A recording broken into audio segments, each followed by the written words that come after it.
nos abençoe e que a gente consiga aprender um pouquinho mais hoje.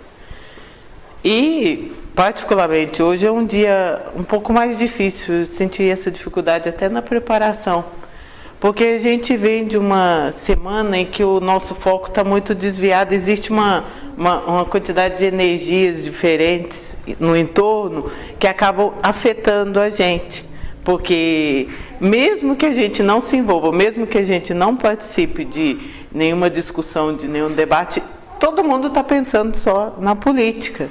E isso acaba modificando a vibração ao redor da gente. Isso tem a ver com o que nós vamos falar hoje. A gente viu no capítulo passado que o André Luiz e o Alexandre, eles tinham acabado de visitar a casa daquele nosso irmão que estava acompanhado por duas entidades e que as entidades, que os obsessores não conseguiram adentrar a casa por causa da oração da esposa. Eles se mantiveram do lado de fora, contrariados, mas permaneceram do lado de fora. E Alexandre e André Luiz estavam, no comecinho desse capítulo, estão justamente saindo dessa residência e pegando a via pública.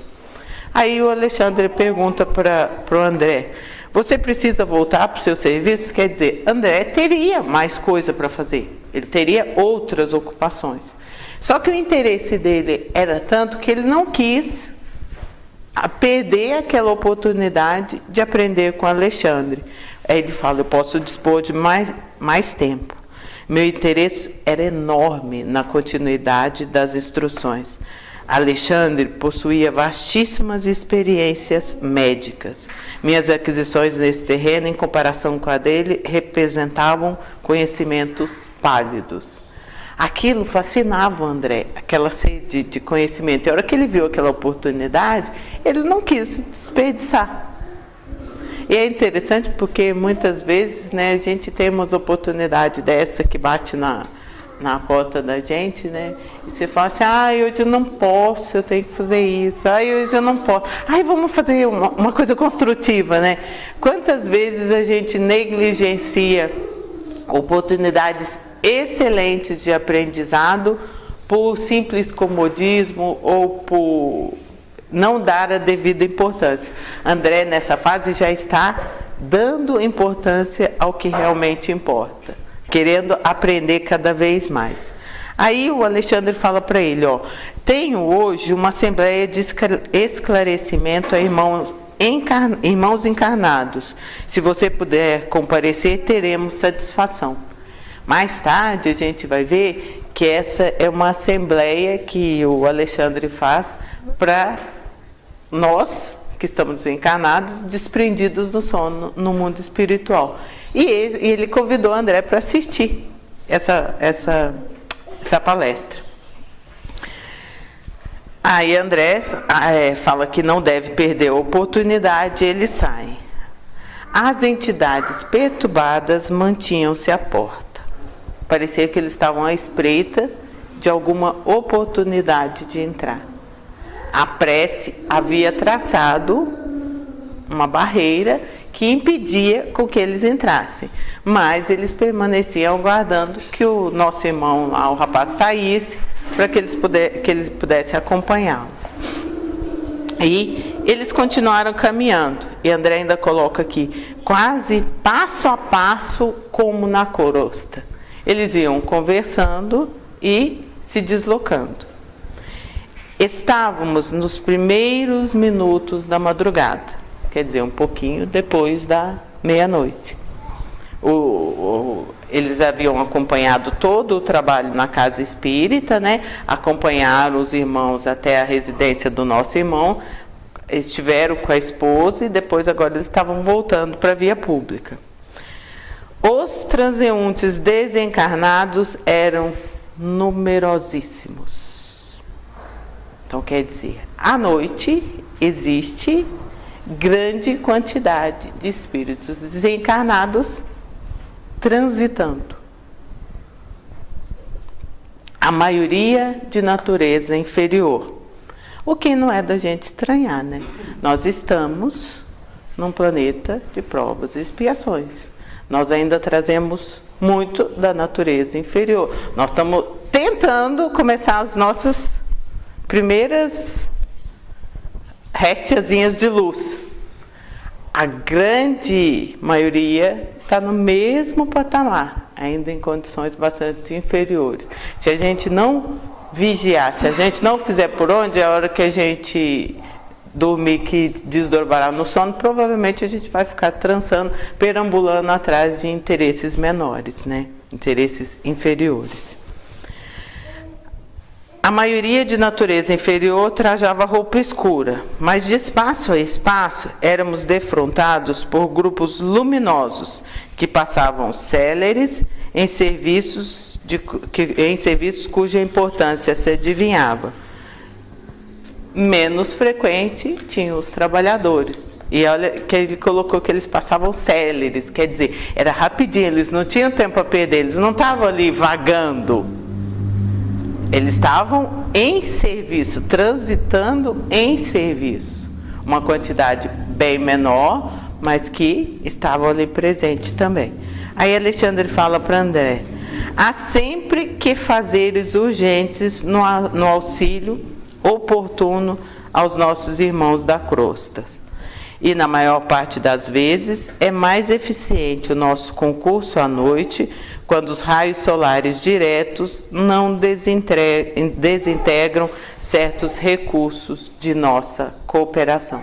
A gente é assistido o dia inteiro. Nós temos muito mais amparo espiritual do que a gente imagina. Quando a gente vai lá no livro dos Espíritos, né, que a gente recebe inspiração, é muito, a influência dos Espíritos sobre nós é muito maior do que a gente pensa. É o tempo inteiro, nós somos influenciados, positivo ou negativamente, de acordo com o que tem dentro da gente, mas nós somos influenciados. Só que, à noite, a espiritualidade consegue realizar trabalhos que não realizaria durante o dia devido aos raios solares. Nós estamos o tempo inteiro recebendo influência, recebendo ideias, recebendo apoios. Mas existem algumas tarefas que eles executam melhor na parte da noite. Também durante o período da noite é quando a gente está desprendido do sono, né? Que a gente pode deixar o nosso corpo físico lá dormindo e fazer alguma coisa e o nosso espírito se desloca, que nós podemos participar de mais coisas, nos envolver com a espiritualidade superior de uma forma mais direta. Isso só depende da gente, né? Não havia terminado quando se acercou de nós uma velhinha muito simpática, a dona Justina. Ela chega desesperada.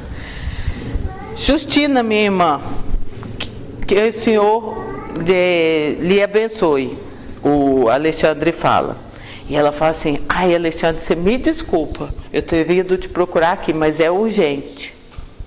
Nessa situação que vai acontecer aqui, a gente poderia fazer uma comparação com uma emergência médica. É uma emergência médica, só que ela está sendo tratada aqui do ponto espiritual. Não havia tempo a perder. A mãe, então, o que fez? Ela se deslocou até onde Alexandre estava, procurando o auxílio dele para auxiliar o filho. Meu filho encontra-se em estado gravíssimo. Aí Alexandre fala: olha, eu imagino o que está acontecendo, porque quando eu visitei, ele já apresentava perturbações circulatórias. Eu já notei essas perturbações circulatórias que ele apresentava. Aí a mãe conta: Antônio vive num círculo de pensamento muito desregrado, apesar do bom coração. Trouxe para o leito hoje tantas preocupações, tanto angústia desnecessária, que suas criações mentais se transformaram em verdadeiras torturas. Auxiliei-o com meus humildes recursos, Infelizmente, é tão grande o desequilíbrio que toda a minha colaboração resultou inútil, permanecendo o cérebro sob ameaça de um derrame mortífero. A hora que a gente lê isso aí dá até um frio, né?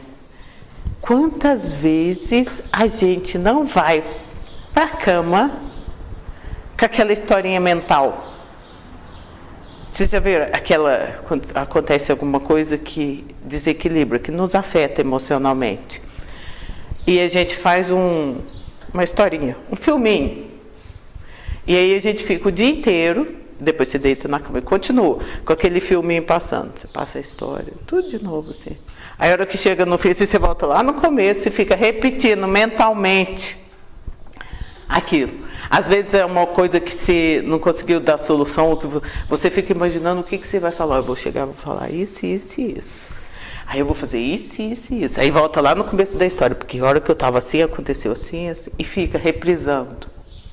Isso é um veneno para o nosso espírito e para o nosso corpo físico. E o que o Antônio, o filho da dona Justina, fez? Ele permitiu que isso aí afetasse. Ele permitiu que a energia dos pensamentos trabalhasse negativamente no corpo físico dele. Vamos chegar mais na frente e a gente... E sentindo a gravidade do minuto, acrescentou: bem sei que devemos subordinar nossos desejos aos desígnios de Deus. Entretanto, meu filho necessita de mais alguns dias na terra. Creio que em 2 meses conseguirei dele a solução de todos os problemas que lhe afetam a família.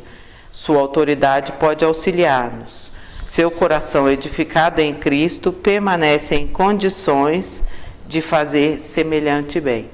Antônio já estava às vésperas da desencarnação. Ele passaria mais algum tempo e depois ele já retornaria à pátria espiritual.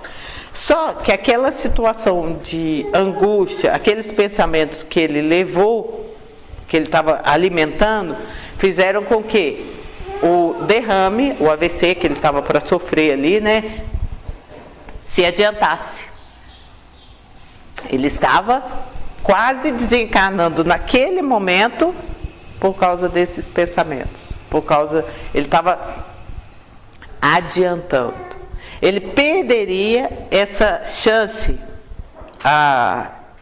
de solucionar alguns problemas para a família. Ele tinha essa capacidade, conforme a mãe fala aqui, né? Ele teria a capacidade de ajudar a família, de deixar eles numa condição mais estabilizada, né? Com alguns problemas resolvidos. E ele não faria isso por causa dos pensamentos que ele cultivou, que ele alimentou. E eles pegam e saem correndo. Não temos um segundo a perder. E aí Alexandre comenta. Antônio tinha em torno de 70 anos e, na hora que eles chegaram lá, que eles viram, né, a situação dele, apresentava um arteriosclerótico adiantado. O quadro era profundamente educativo para André, que começava a visualizar coisas novas, né, observações novas. Identificava perfeitamente o estado pré-agônico. Ele estava morrendo, desencarnando. Eram os momentos finais dele. A alma confusa e inconsciente movimentava-se com dificuldade, quase totalmente exteriorizada junto ao corpo móvel, a respirar dificilmente. Às vezes a gente lê um caso assim e não imagina que um pensamento possa fazer um estrago desse, né?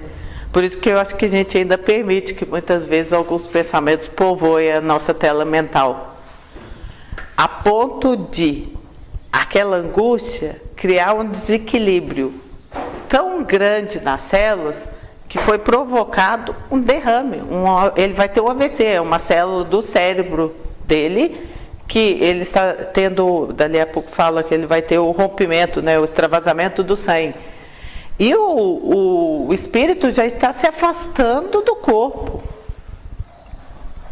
Dá para imaginar o que acontece a hora que a gente fica com raiva? Que a gente fica alimentando angústia? Que a gente deixa o ódio fazer ninho no nosso... Dá para imaginar o estrago que é possível acontecer?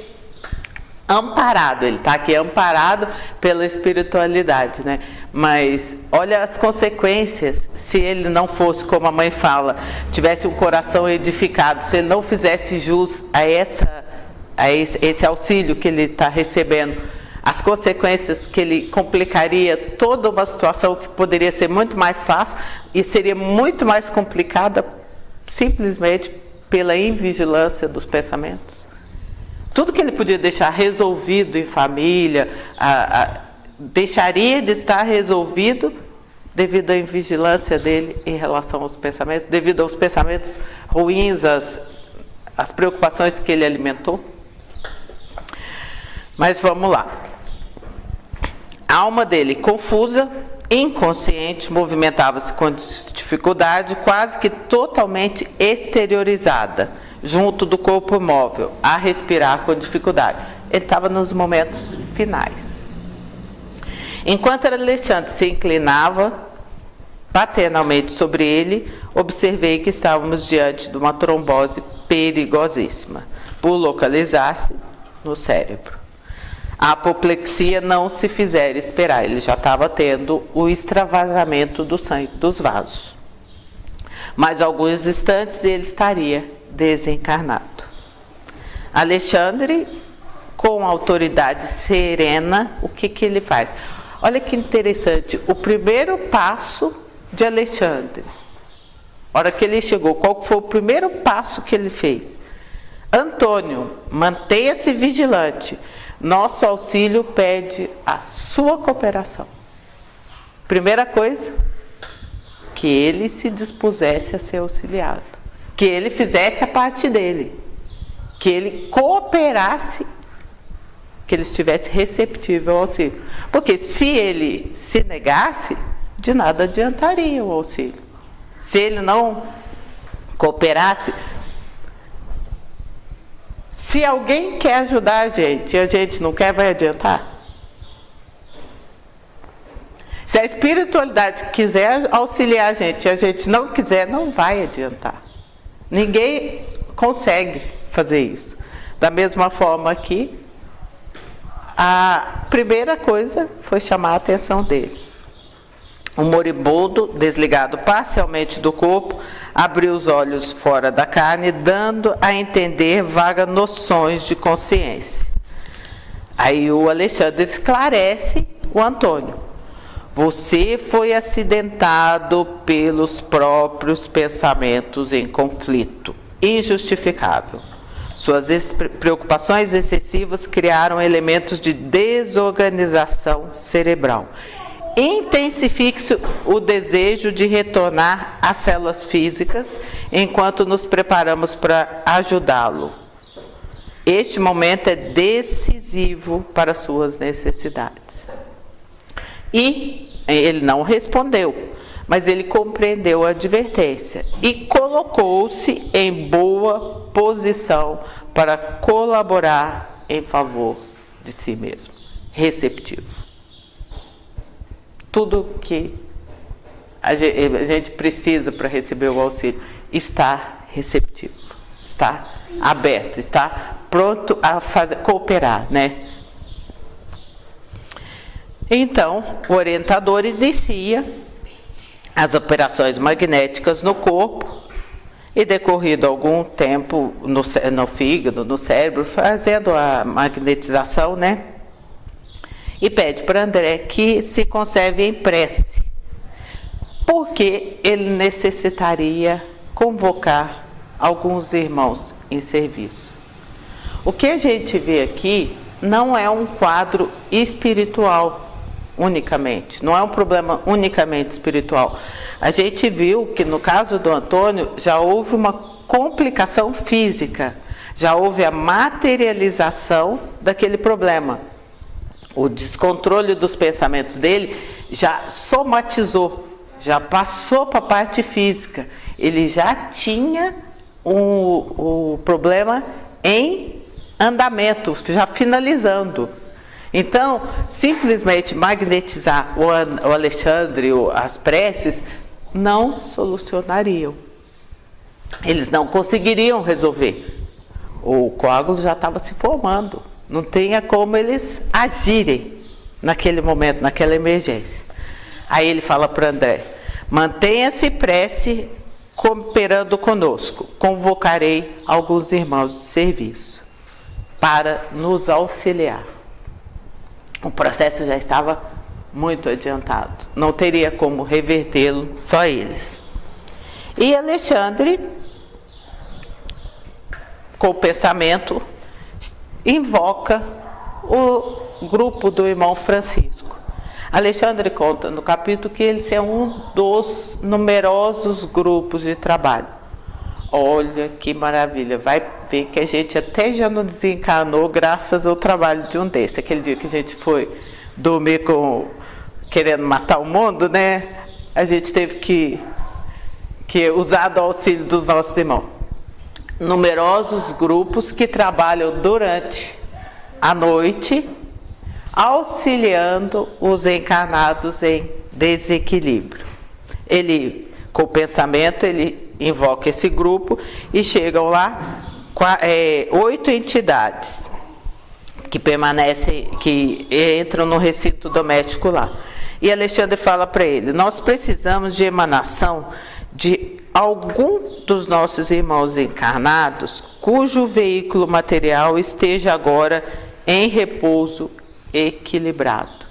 Precisava de emanação de encarnado. Por quê? Para resolver o problema físico que existia ali. As emanações que Alexandre conseguiria captar sem a presença do irmão encarnado não solucionariam o caso. Então, o que o Francisco faz? Olha, eu conheço sim um doador de fluidos que pode nos auxiliar. Eu vou em busca dele e deixo o restante da equipe lá junto com o André em preces para que ajude a manter o quadro naquela situação, até ele voltar, né? Temos um companheiro e nós vamos lá buscá-lo. Nesse instante, a senhorinha, a dona Altina, a mãe do Antônio, chegou lá e falou assim: olha, mas se tem necessidade de fluido de irmãos encarnados, quem sabe não pode usar o concurso das minhas netas, né? Elas estão no quarto ao lado. Ainda mais imaginando, né? São as filhas, né? O amor paterno, elas doariam aqueles fluidos com muito carinho, né? E Alexandre fala assim: não atenderiam às exigências em curso. Precisamos de alguém suficientemente equilibrado no campo mental. Não adianta simplesmente a gente querer fazer. Precisaria haver equilíbrio. E esse equilíbrio é o que o Afonso possuía. Ele estava dormindo, o espírito dele estava desdobrado, e ele iria ali doar fluidos vitais para que conseguisse reverter aquela trombose que já havia se instalado no seu Antônio. Coisa que as filhas que estavam do lado não teriam as energias, os fluidos equilibrados, apesar de todo o amor paterno, para reverter o quadro. Aí a Alexandre ainda conta: Antônio é viúvo faz 20 anos e está nas vésperas de vir para o mundo espiritual. Precisa só de mais alguns dias na esfera da crosta, para que alguns problemas sérios sejam solucionados. O Senhor nos concederá a satisfação de colaborar no reerguimento das suas provisoriamente no reerguimento das suas forças. O grupo do irmão Francisco é uma das inumeráveis turmas de serviços que prestam cooperação. Muitos companheiros consagram-se a trabalhos dessa natureza, mas à noite, quando as atividades de auxílio podem ser mais intensas. Francisco voltou, acompanhado do Afonso, para que fosse feito a magnetização, né? Para que fosse feita a transferência de fluidos para reverter aquele quadro. Não deu nem tempo de cumprimentar, ele já chegou e já... Era uma emergência. A gente tem que visualizar, era uma emergência, em questão de segundos, o Antônio estaria desencarnado, né? Quando ele chega, o orientador toma a mão, né, a destra, e já coloca sobre a cabeça do moribundo e fala: Afonso, não temos um segundo a perder. Coloque as suas mãos na fronte do enfermo e conserve-se em oração. O interpelado não pestanejou. Olha que dádiva o equilíbrio mental pode fazer.